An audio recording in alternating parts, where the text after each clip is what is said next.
This is Kurt Beckett, Chair of the Washington Energy Facility Site Evaluation Council, calling to order our April 15th monthly meeting. And Ms. Grantham, if you'd call the roll, please. The Chair, Department of Commerce. Elizabeth Osborne's present, and apologies, my camera is not working, so I'm going to be off today. No worries. Department of Ecology. Blake Nelson, present. Department of Fish and Wildlife. Nate Hamplin, present. Department of Natural Resources. Kate Dean, present. Utilities and Transportation Commission. Brian Ryberic, present. Local Government and Optional State Agencies for the Hop Hill Project for Benton County, Paul Krubin. For the Wooloo Gap Project for Benton County, Adam File. Hello, Adam File is here. For GoldenEye Best for Skagit County, Robbie Eckroth. Robbie Eckroth, present. For Cascade Renewable Transmission Project for Skamania County, Asa Leckie. Asa Leckie here. City of Stevenson, Jeff Breckel. Jeff Breckel is present. City of North Bonneville, Harold Cook.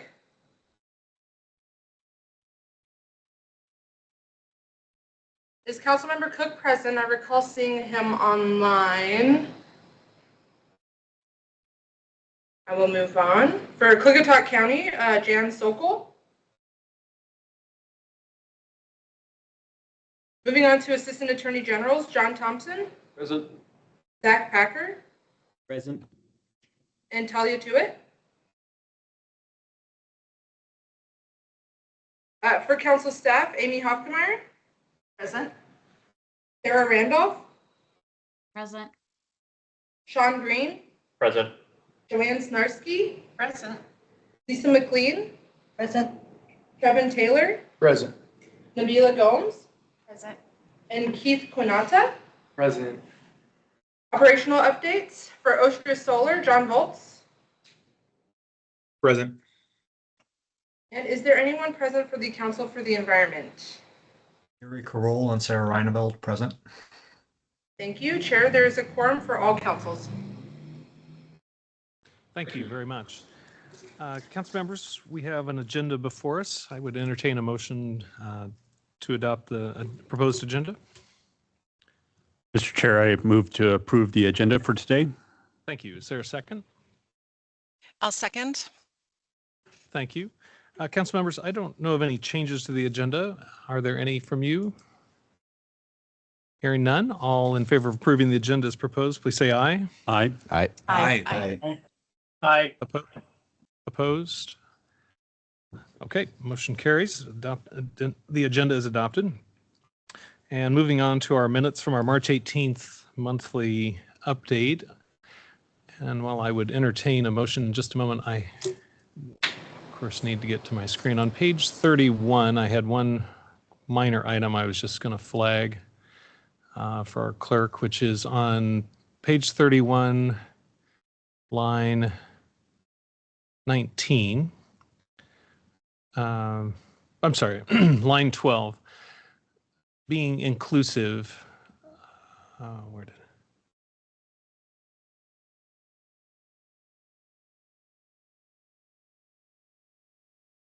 it? Well, sorry, folks. I got my paper copy didn't come with me. There was a item where we were trying to be inclusive, and it was a different word. Well, at the end of the day, it's a minor thing, so I guess let's just move on. With that, if there's a motion to adopt the minutes, I would entertain that motion. Mr. Chair, I move to approve the monthly meeting minutes from March 18th, 2026. Thank you. Is there a second? Second. Appreciate that. All in favor of adopting the minutes as submitted, please say aye. Aye. Aye. Aye. Aye. Opposed? Abstentions? Okay, meeting minutes are adopted for March 18th. And moving on to our project updates, we'll begin with Austrias Solar. Mr. Volz. Good afternoon, Chair Beckett, council members and staff. This is John Volz with Cypress Creek Renewables representing the Ostria Solar Project. In the month of March, we continued setting up the O&M facility. The storage warehouse is erected. The office trailer is on site, and we are currently working on getting all the utilities supplied there. We did receive verbal communication, I guess email communication from the Bonneville Power Administration that the utility testing had passed. However, we were still pending to receive the commercial operation letter from the agency. We have since received that, but have not begun generations. We're waiting on scheduling, but we'll have much more to update next month. The remaining commissioning works for the aerial scanning, infrared, and capacity and availability testing are on hold until we are able to fully generate. And so we're kind of stalled until we get that final go-ahead. We do have some outstanding BMPs that need to be updated. We currently have personnel on site to mitigate all of those so that we can begin the process to request the NOT and close out the SWIP. But coming down to the end of the road, looking very promising. Those are all the updates I have for Ostria Solar in the month of March. Thank you, Mr. Volz. And congratulations on approaching a big milestone. So with that, we will move on to Columbia Solar, and I believe, yes, ma'am. I wanted to flag that staff, Sarah Randolph, has an additional update for Ostria. Okay. With that, then we will stay with Ostria Solar and Sarah Randolph. Good afternoon, and thank you, Chair Beckett, council members, and staff. For the record, this is Sarah Randolph, Site Specialist for Ostria. The facility update is provided in your packet. On March 20th, 2026, staff received required documents prior to operations for review per the Site Certification Agreement, or the SCA. Documents received were Stormwater Pollution Protection Plan, Spill Prevention, Control and Countermeasure Plan, the Emergency Plan, Site Security Plan, Health and Safety Plan, Vegetation and Weed Management Plan, and Fire Control Plan. There were no non-routine updates to report. Okay. That's Thank you. And I'm so, Well, Sarah, just real quick, it's Brian Ryberick from the UTC. All those reports were expected, and this is normal course of business, and we're just reporting that we received them, or was there a reason to separately report those? These are required documents per the SCA, and they will have a 90-day review period once they've been received. So are we considering March 20th the received date? Yes. Got it. If I could add, Council Ryberick, per policy 1601, staff are to notify the council when plans have been received, so that if the council wants to take up any approvals directly, you have the opportunity to do so under the delegation of authority. Got it. Appreciate it. yeah, the context helps, so appreciate that. Thank you, Councilor Ryberick. I believe that concludes then Ostria. Yes. We would move on to Columbia Solar, and please proceed, Ms. Randolph. Thank you again, Chair Beckett, council members, and staff. For the record, this is Sarah Randolph, Site Specialist for Columbia Solar. The facility update is provided in your packet.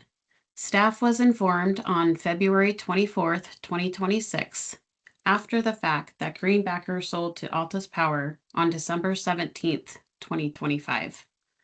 Under Washington Administrative Code, or WAC 463-66-100, which is transfer of a site certification agreement, or SCA. In the event a site certification agreement is to be acquired via a merger, leveraged buyout, or other change in corporate or partnership ownership, the successor in interest must file a formal petition under the terms of this section to continue operation or other activities at this certificated site. Staff are working to schedule an informational meeting on the amendment request. We will be contacting council members for availability to hold an informational hearing. Details of the hearing will be notified to the public once available. Following the informational meeting and review of comments received, Staff will prepare documents to support the council's action on the request, which will be posted for public comment prior to council vote on the request. There are no non-routine updates to report. Any questions or comments from council on this evolution in this project?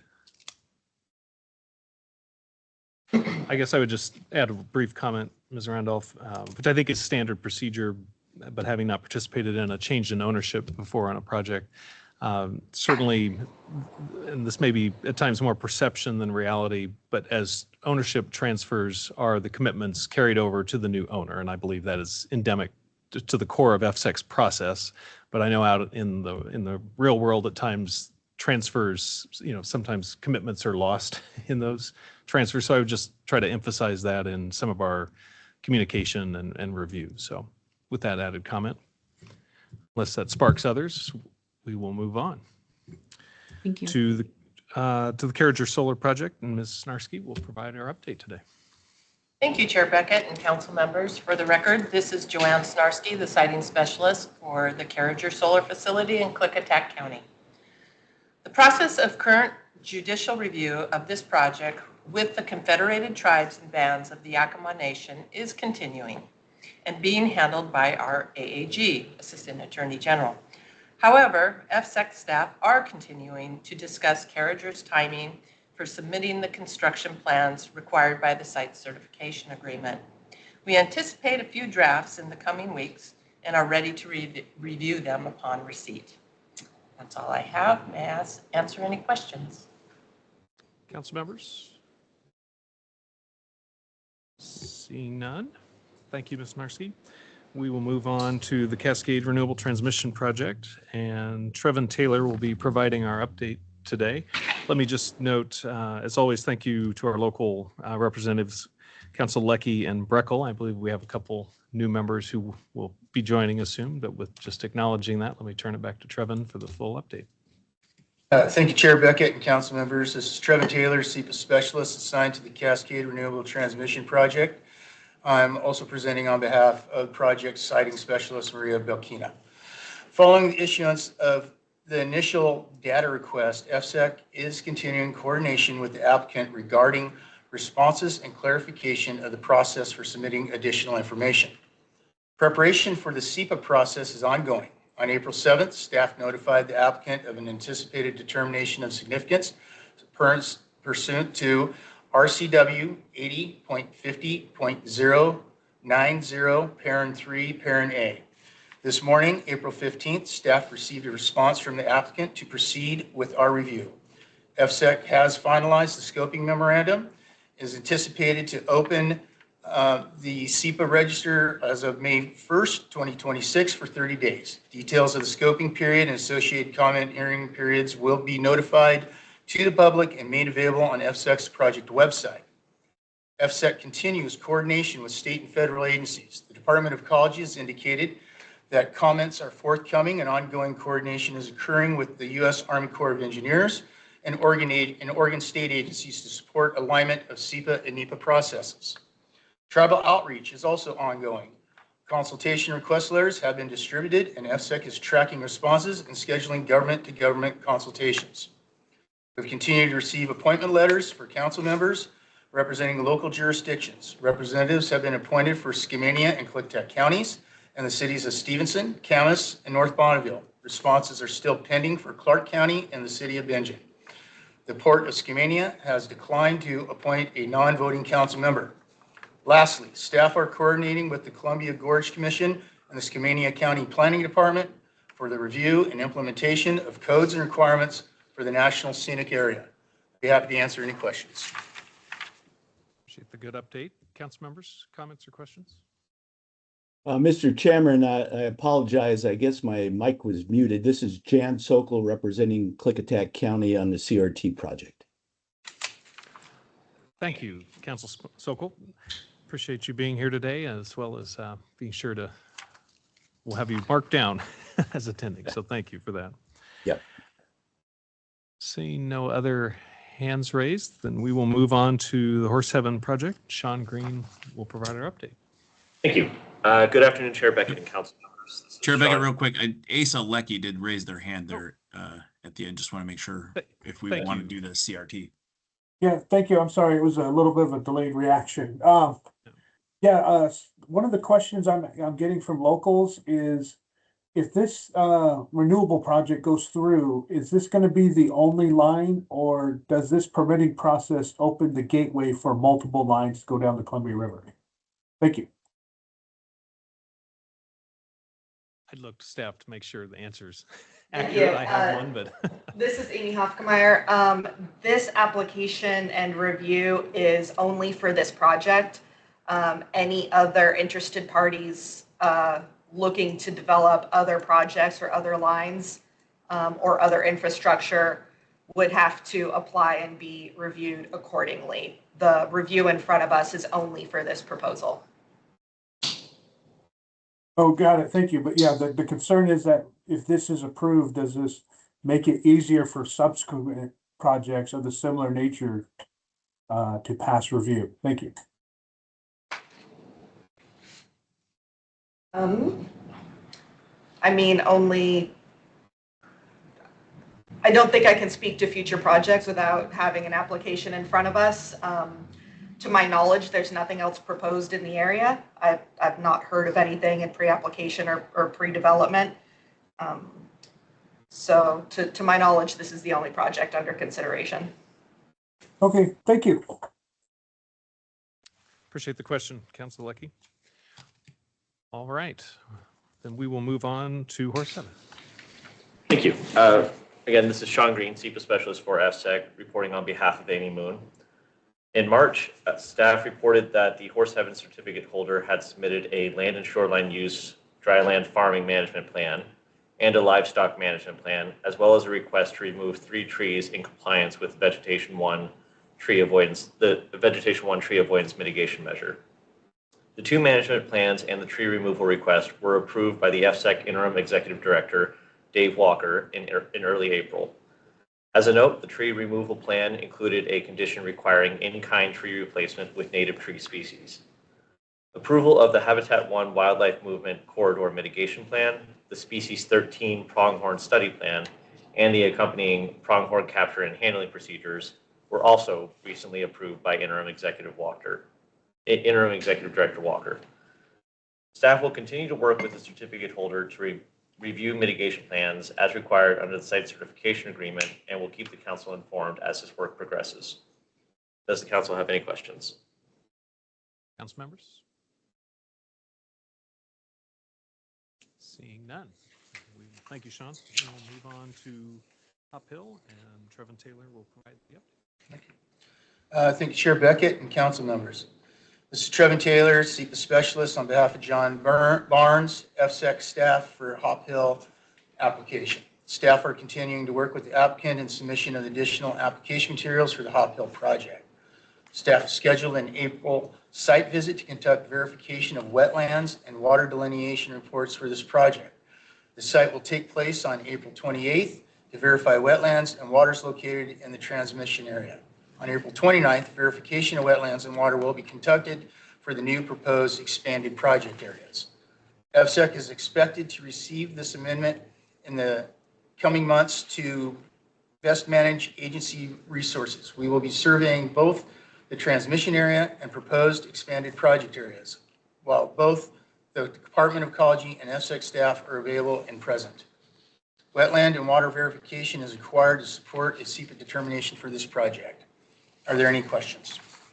Council members? Seeing none. We will move on to Wallula Gap, and Mr. Taylor will provide that update also. This is Trevin Taylor, FSEC SEPA Specialist on behalf of John Barnes, FSEC staff for the Wallula Gap application. Staff are continuing to work with Energy One, the applicant, and the Yakima Nation Cultural Resources Program staff regarding impacts identified in the traditional cultural properties, TCPs, the report conducted by the Yakima Nation for this application. Staff are working with the applicant and the Department of Ecology to determine if projected modifications are needed based on information contained in the Department of Ecology final wetland and water reports. Identification of potential project impacts and possible mitigation of the FSEC is part of the FSEC SEPA determination process. So in closing, we're basically working on additional mitigation for those two ongoing issues. Are there any questions? Thank you for the update, council members. Okay,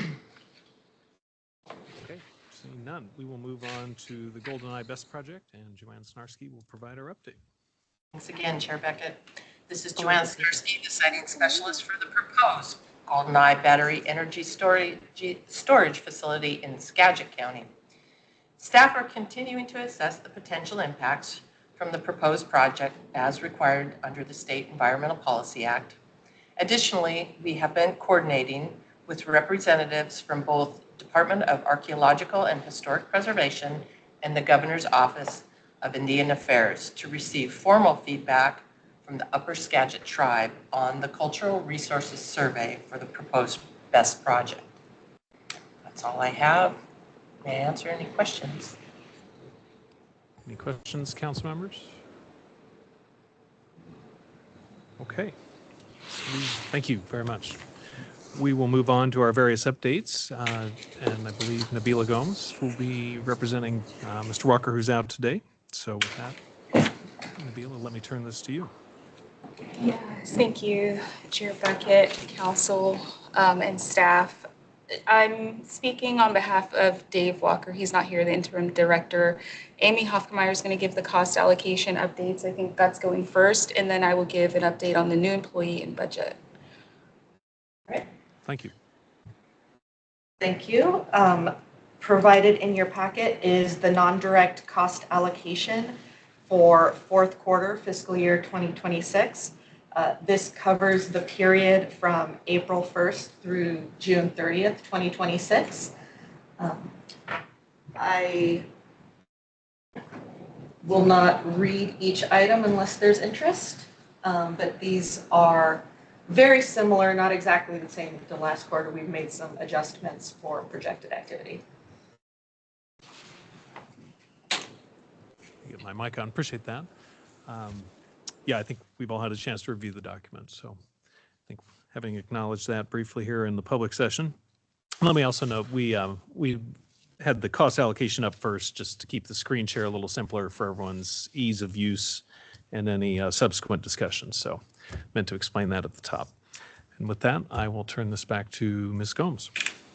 Thank you. Real quick, Chair Beckett, before we go away from that, what was referenced there was not many changes from the third quarter. I just wonder for other council members, is it useful, is it helpful to show if like the prior quarter and then this quarter's cost allocation, just so we can see if there is a significant change, that's a little easier for us to visualize? I just wonder for other council members, because that, in my mind, that is kind of the more interesting piece of this, is if there's a change rather than what the allocation is. I thank you for the suggestion, and it sparks a couple other probably larger questions about this part of our process and in my own mind, so just speaking for myself. And in this case, I'd probably suggest that I do a little follow-up with the staff on your suggestion, as well as a couple of my larger thoughts in the background, if that's okay. All right. No, that sounds great. Appreciate it. Appreciate it. All right, then we will go back to Nabila Gomes. So FSEC staff, we're pleased to introduce Keith Kanata to FSEC. He joins FSEC as our deputy for siting and compliance. And so we're beyond thrilled to have him join the team, obviously for a lot of reasons. But Keith has an extensive background in environmental law and policy, and is intended to put the expertise to work here at FSEC. As he gets caught up on FSEC's current projects, he brings forward-thinking approach to FSEC with a focus on continuous improvement across our siting and compliance framework. So we are excited to have him, and we're looking forward. He started on the 1st of April in Amy Hofmeyer's team. And so I'll hand it over to Keith if there's something you'd like to say. Sure. Good afternoon, everyone. Thank you, Chair Beckett, council members. For the record, my name is Keith Kanata, and like Nabila said, really excited to be joining FSEC. Since I joined, I've just seen the incredible work that staff has been doing, and I'm really impressed with our work processes and just want to contribute further to executing our mission as an agency. And so, yeah, thank you for the opportunity. Thank you for your application and welcome aboard. So, no, everyone's excited to have you here, and certainly we know that Ms. Hofkemeyer's group can use your added assistance in terms of just dealing with some of the capacity demands on the agency. So, welcome. Okay, and moving on to the budget update. At a prior council meeting, FSEC updated the council on potential budgetary reductions since the signing of the governor's supplemental budget. The anticipated reduction of about 15%, the $240,000, has been returned, and so we're actually not going to be getting a reduction in our general fund spending, so that's very good for us. The final supplemental budget shows that there will be no reduction in general funds as originally forecasted, and the approved budget also provides FSEC with the opportunity to add in additional staff, like additional technical staff, which we intend to do. So more to follow on staffing up of the compliance unit and other areas that's needed. Something that is worth noteworthy that is that the CCA funds, there may be an expected reduction of CCA funds just across the board. As the general funds were reinstated, they're going to, later on in the budget period, there's going to be some impact to the climate fund. So we will know more probably later in the fall as to what the impact to FSEC will be. That's really important for us because, as you know, it's intended to accelerate the siting process, especially the siting and permitting process. So we have our meetings that we need to have with the Gov's office and OFM and whatnot, and more to follow. But the good news is that it's not impacting our direct operations at this moment, which was our original fear with the reduction of 15%. So this is good. Thank you.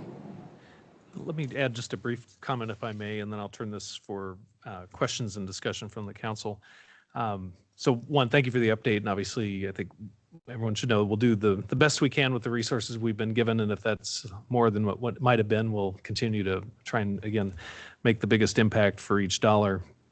From a conversation earlier with Ms. Gomes, it was on full display, unfortunately, but we're all having to deal with these challenging fiscal realities, and probably for some time. Those CCA dollar, reductions, they're going to hit other partner agencies much harder than whatever ultimately, comes to be a bottom line clawback for FSEC.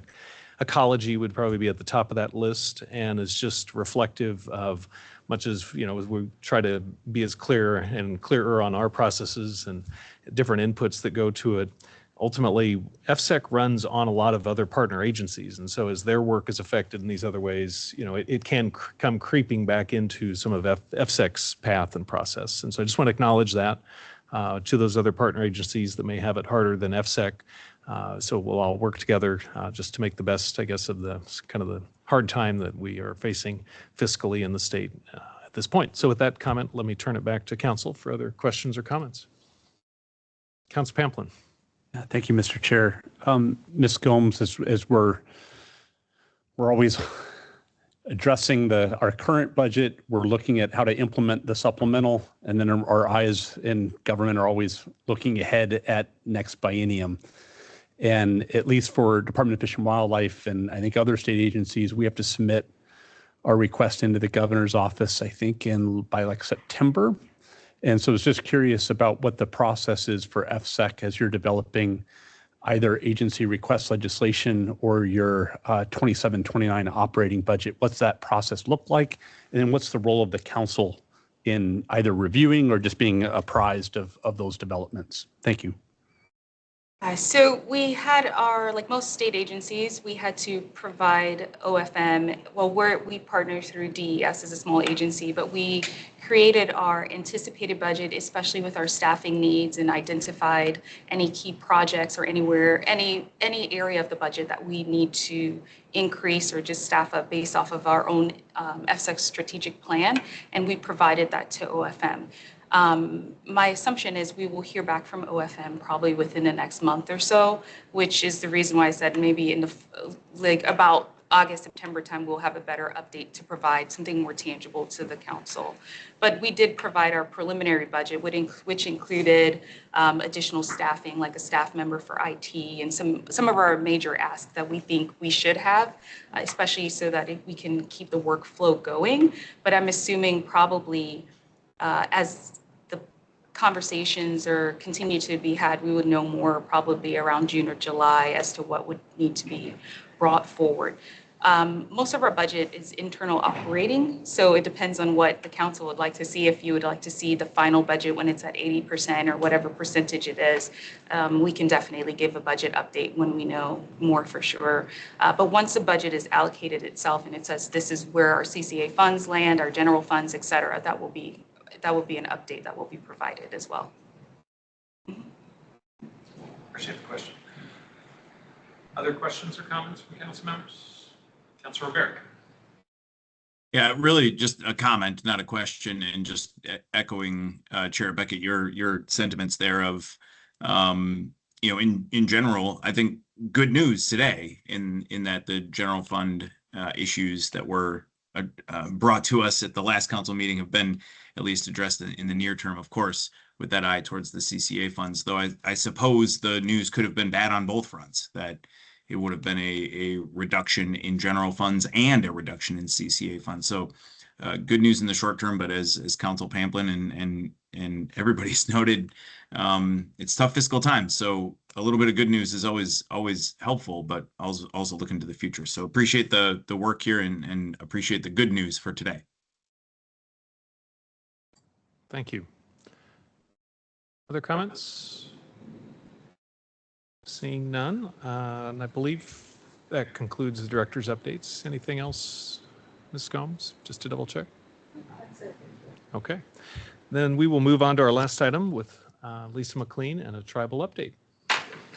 Good afternoon, Chair Beckett and council members. Lisa McLean for the record, Legislative and Policy Manager and Tribal Liaison, to give an update on our progress in strengthening tribal relations. Wanted to update you on the tribal consultation policy that we've been working on. We had, since we last talked, we developed a new policy. We put it out for comment. We had a virtual meeting with tribes on March 23rd. And we also got a written comment from the Cowlitz. And the comments that we got were really useful. Basically, one of the questions was, please can you explain a little bit better how, what the role of the Department of Archaeology and Historic Preservation is. Wanted to get some more information about what financial support is FSEC able to provide and in what way is that able to be requested from us. And then just some general comments from different angles about how to refine the language to make sure that it's precise and that it's understood, some plain language suggestions that we got. So all of that's been wrapped up and gone through different review processes here internally with FSEC, and just starting tomorrow probably, we will resend it out to the tribes for a last comment. They actually had until the 28th of April, but in the course of the meeting on March 23rd, I promised to sort of rejigger the document, send it out to them, and give tribes another 30 days to comment. So if we can get the document out this week, then basically we'll have it probably by May 17th will be the deadline for them to return final comments to us, and we should have a final document by the end of May. So I think that's what the other thing that's in the document is some changes based on the fact that actually HB 2496 regarding our tribal consultation process actually passed. Because when we first wrote it, it was just an idea. Didn't know it was going to pass. It passed. So that's that. Moving on, as we're bringing up that bill, HB 2496, that was signed by the governor on March 30th. Interim Executive Director Dave Walker and I were able to attend the bill signing in the chair instead of the chair, who was out of state at the time, and that was a nice event. That week, we sent out letters to all tribes describing chair sent out letters describing what change was made, acknowledging the productive relationship that we had, collaboration we had with the Yakima on developing that. And also we sent thank you letters to the House and Senate sponsors, Representative Chris Stearns and Senator Shoemake.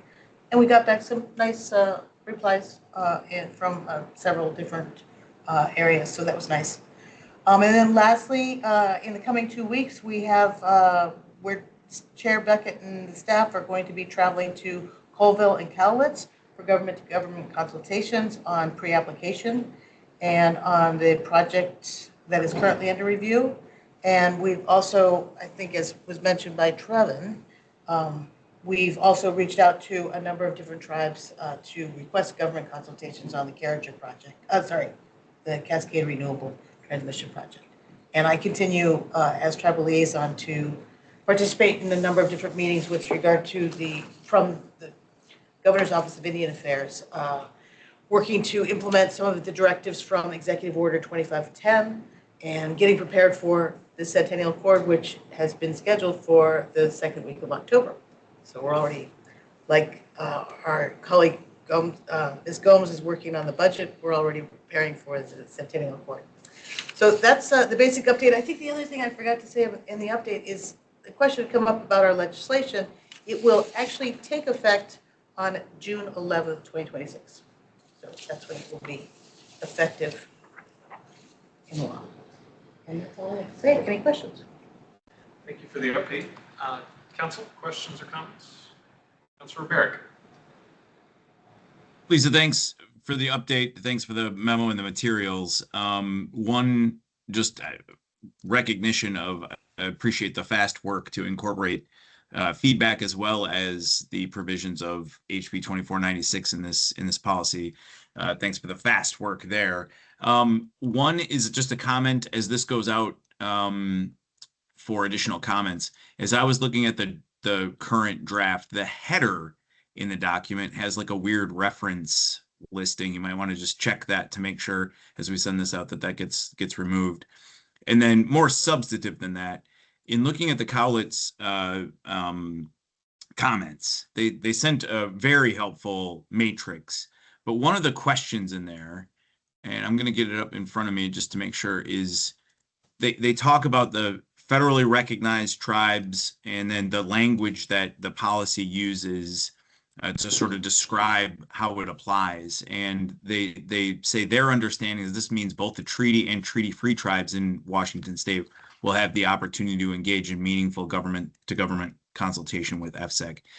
I just wanted to verify from your perspective that the Cowlitz request there for clarification that we address that and just make sure that we are all clear on how the policy is to apply in both treaty and what they refer to as treaty-free tribes in Washington state. Yeah, thank you for the question. Yeah, and thanks for the call out on the header.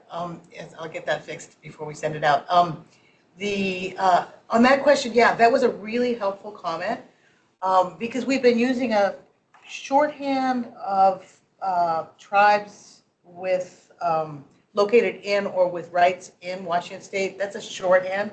So what we've used in the definition section and in a sort of definitional at the kind of this third paragraph where it says this policy applies to FSEC's interaction with federal tribes, parentheses tribes, and then it goes on. We're taking that language directly from our statute because that's where it says you are to consult with federally recognized tribes that possess resources, rights, or interests reserved or protected by. So that's there. Plus, it's in the definition of a federally recognized tribes. And then we're taking out the continual reference to federally recognized tribes, referring to instead tribes because that's what we've defined as a definition in the definition section. So try to kind of a combination of making the language more precise and simplifying a little bit by not referring to it in different ways in different parts of the policy, but referring to it in a consistent way. Appreciate the question for sure. And I guess just to put one other word out there that may not be in the policy, but there are executive order tribes by executive order rather than treaty. And I think this is kind of one of those topics that is less between the tribes of Washington and the state of Washington, but rather sometimes how the operations within or intertribal issues between those tribes and the federal government. But it's certainly an issue, and ultimately FSEC operates on the basis of if there's federal recognition, then we're engaging with you, and that ultimately means 32 tribes, 29 in Washington, 3 in Oregon that are signatories to the Centennial Accord. And by example, though, there's another Oregon tribe that's asked to participate on the Cascade Renewable Transmission Project. So, there are other means that tribes come to engage with FSEC, and ultimately we try to engage with those proactively and with whom to engage with us. So hope that context helps. Other comments, questions? I would just make one closing comment back on the Cowlitz Tribe's letter, and appreciated Chairman Ayal's and his staff and support of the council with the Cowlitz for a very thoughtful and thorough letter. And beyond the just kudos and appreciation, I really liked the format. I appreciated you calling out the table, Councilor Rybaric, but in particular, between the comment number, the page number, our excerpt, their comment, they also, and I just think it's a good example, and maybe there's others if people want to, loop back with staff, but they characterize their interest level on each comment. So critical, suggestion, editorial. And I just thought that was a very operationally constructive and functional way to go. So would encourage that use, whether it's us with others or those who are engaging with FSEC. I thought it was a great addition to the record, as well as something we could all learn from. So with that, are there closing comments in general or other closing tribal questions in case my comment sparked any? Council members? Council Nesson. Thank you, Chair Beckett. So to the Cowlitz Tribe letter, comment number 7, I was wondering about, so it sounds like they'll be notified when a application submitted for pre-consultation, but to that question, it was kind of unclear to me, is there like a separate notification when SEPA is conducted? To their question about, it may be assumed that is already a part of the the site certification agreements, but please consider making a list of topics that may trigger a government to government. So I was just wondering if they get notified at the beginning, or if there's like multiple kind of points through the process, or if that's just like the or if that would just, how do I say this, like take place through the standard public notification, or if there's like a separate mechanism for that. So, and I'm just asking for information. I don't have any kind of right answer. yeah, no, I appreciate the question, and yes, we're not going to address that because sort of SEPA is so infused in our process that we believe that it is part of that process. And I'm going to point this out to Cowlitz, is the review of the application for site certification and the identified facility impacts and associated mitigation measures, all of that is what we promised to notify on, and we're going to notify about that. So if you have a determination of, we make a threshold determination, we will notify of that thing, so that so all of that's part of the application process. And I guess I just feel like this document's getting longer and longer and longer, so it's the only one that I'm going to respectfully ask Cowlitz if they can accept that we are not just assuming, but it is a major part of our application review process that should be assumed to be inside the thing, and it will include these process. I think it's got it. I don't know, I think I'm being a little bit confusing, but. No, that clarified it. Thank you so much. Okay, last call for any comments or questions. All right, seeing none or hearing none, I will adjourn us at 2:14 p.m. Thank you all for your time and participation. Thank you. Thank you. Thank you.